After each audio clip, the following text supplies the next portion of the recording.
मित्रों, ये प्रेस वार्ता करने की आवश्यकता इसलिए पड़ी है क्योंकि जिन लोगों ने देश के अंदर लंबे समय तक देश के संसाधनों पर डकैती डाली, देश के एक गरीब को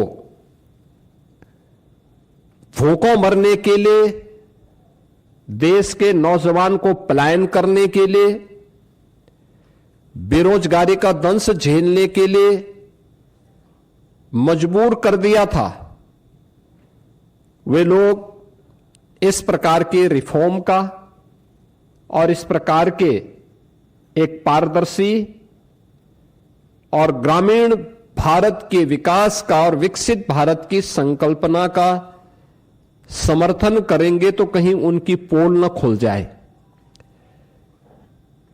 क्योंकि फिर जनता जनार्दन उनसे प्रश्न करेगी कि आखिर तुम्हें भी तो मौका मिला था, तुमने ये क्यों नहीं किया। कांग्रेस और उनका इंडी गठबंधन इस महत्वपूर्ण अधिनियम को लेकर के कई प्रकार के प्रश्न खड़ा कर रहा है। आश्चर्य होता है कि देश के हित में, श्रमिकों के हित में, किसानों के हित में, गांव के विकास के हित के लिए उठाए गए जिस महत्वपूर्ण कदम का समर्थन होना चाहिए, जिसका स्वागत होना चाहिए और आदरणीय प्रधानमंत्री जी के प्रति, एनडीए के प्रति जिस इंडी गठबंधन को आभार व्यक्त करना चाहिए, आभार व्यक्त करने की बजाय वह भ्रष्टाचार को प्रोत्साहित करने के अपने पुराने कारनामों को ही खुल के समर्थन कर रहा है। बीपी जी रामजी एक्ट 2025, अगर हम इसकी उन विशेषताओं को देखेंगे, एक पारदर्शी प्रक्रिया, रोजगार सृजन की अधिक गारंटी और ग्रामीण क्षेत्र में अस्थायी परिसंपत्तियों के निर्माण के लिए, यानी ग्रामीण इंफ्रास्ट्रक्चर में वृद्धि करने के लिए एक महत्वपूर्ण अधिनियम पारित हुआ है और यह विकसित भारत की आधारशिला बनेगी। विकसित भारत का लक्ष्य तभी साकार हो सकता है जब राज्य विकसित होंगे। राज्य विकसित तब होंगे जब हमारी आधारभूत इकाई गांव है, ये विकसित होंगे। ग्रामीण अर्थव्यवस्था को जब हम सशक्त बनाएंगे, किसान हमारा आत्मनिर्भर होगा, श्रमिक को सामाजिक सुरक्षा और उसको सम्मान सुनिश्चित होगा, तब विकसित भारत की संकल्पना आगे बढ़ेगी। और उसी भारत की, विकसित भारत की संकल्पना को आगे बढ़ाने के लिए उठाया गया एक महत्वपूर्ण क्रांतिकारी कदम है। मैं इसका स्वागत करता हूं और आदरणीय प्रधानमंत्री जी के प्रति उत्तर प्रदेश वासियों की ओर से हृदय से आभार भी व्यक्त करता हूं। मित्रों, यह नया कानून बनना इसलिए आवश्यक था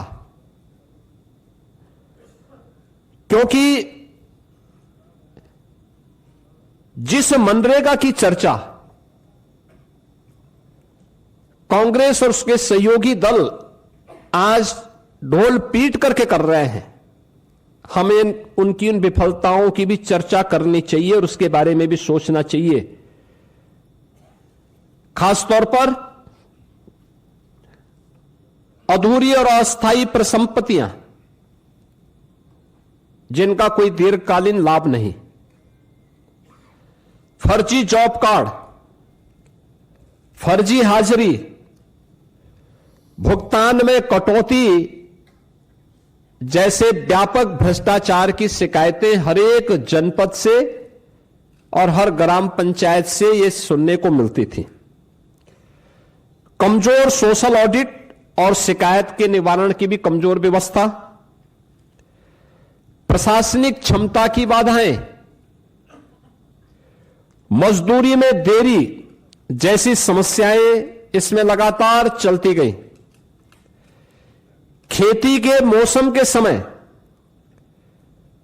किसानों को मजदूर की संकट देखने को मिलते थे और एक श्रमिक जो ईमानदारी से काम कर रहा है उसको जब उसको काम की आवश्यकता है तब काम की गारंटी नहीं मिल पाती थी, और अगर उसने काम भी किया है तो उसको समय पे भुगतान नहीं होता था। रोजगार सृजन का विकास और अस्थायी परिसंपत्तियों के निर्माण का एक अस्थायी मैकेनिज्म इस योजना से बनाने में पूरी तरह विफल रही हैं, और इसलिए अब नए संशोधन में रोजगार की गारंटी 100 दिन से बढ़ाकर के 125 दिन किया गया है। साप्ताहिक वेतन यानी साप्ताहिक भुगतान होगा। ऐसा नहीं कि महीनों और वर्षों लग रहे हैं, अब हर सप्ताह लेबर ने काम किया तो साप्ताहिक उसे भुगतान होगा, और देरी होगी तो इसका मुआवजा भी देना होगा, यानी उसके लिए अतिरिक्त तो उसको ब्याज देना होगा। समय पर काम नहीं मिलने पर बेरोजगारी भत्ता अब कानूनी अधिकार हो गया है। यानी अगर कोई व्यक्ति कहता साहब मुझे काम चाहिए और काम नहीं दे रही है ग्राम पंचायत, तो उसके बदले में उसको भत्ता की गारंटी होगी। खेती के मौसम में किसानों को मजदूरों की कमी न हो, इसके लिए राज्यों को बुआई और कटाई के समय 60 दिन तक कार्य का विराम देने का अधिकार भी राज्यों को दिया गया है। राज्य तय करेंगे कि कब खेतीबाड़ी का समय है, उस समय मनरेगा के कार्य स्थगित रहेंगे, खेतीबाड़ी के कार्य के लिए लोग पर्याप्त संख्या में लोग मिल पाएंगे, और 125 दिन की गारंटी वर्ष भर में जो भी कार्य करने के इच्छुक हैं उन श्रमिकों को प्राप्त होगा। किसान और मजदूर दोनों के हित इसके माध्यम से सुरक्षित रखने की गारंटी दी गई है।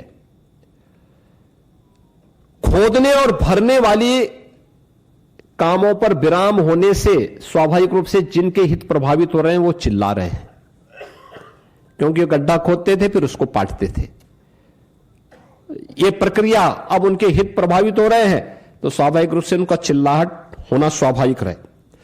अब इसमें 4 श्रेणियां दी गई हैं जिसका निर्धारण ग्राम पंचायत स्वयं तय करेगी। एक, मनरेगा का उपयोग जो पहले होता था वह कोई अस्थायी परिसंपत्ति आप नहीं बना सकते थे, लेकिन अब विकसित भारत जी राम जी के माध्यम से हम अस्थायी संपत्ति का निर्माण कर सकते हैं, और उसके लिए 4 प्रकार के प्रायोरिटीज तय की गई, प्राथमिकताएं जो तय की गई, श्रेणियां। एक, जल संरक्षण के लिए आप देख रहे होंगे ग्रामीण क्षेत्र में या शहरी क्षेत्र में अक्सर आप देखते हैं ग्रामीण क्षेत्र में बहुत सारे ब्लॉक को हमें वहां पर डार्क जोन के रूप में घोषित करना होता है।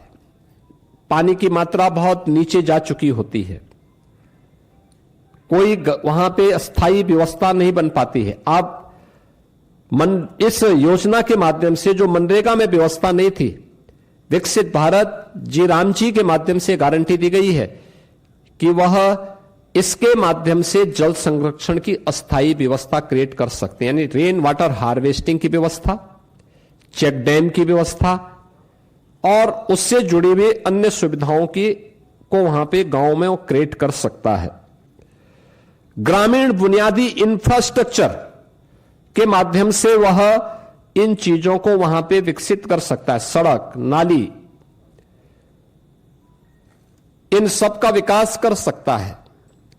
आजीविका संबंधी इंफ्रास्ट्रक्चर को भी इसके माध्यम से क्रिएट कर सकता है, खेल का मैदान बना सकता है, ओपन जिम का निर्माण कर सकता है, गांव के पास पैसा है, गांव के पास लैंड है, गांव की मार्केट मंडी बना सकता है। गांव में सड़कों पे जहां तहां जो मंडी बनी हुई है उसको हटाकर उसको व्यवस्थित रूप से दुकानें बनवा करके एक अच्छे खाली जगह पर उसको अस्थायी रूप से सड़क से हटा करके एक सिस्टम के साथ जोड़ सकता है, जिससे सुरक्षा की गारंटी व्यापार उस दुकानदार के पास भी हो जाएगी और साथ साथ गांव के पास एक इनकम का माध्यम भी हो जाएगा।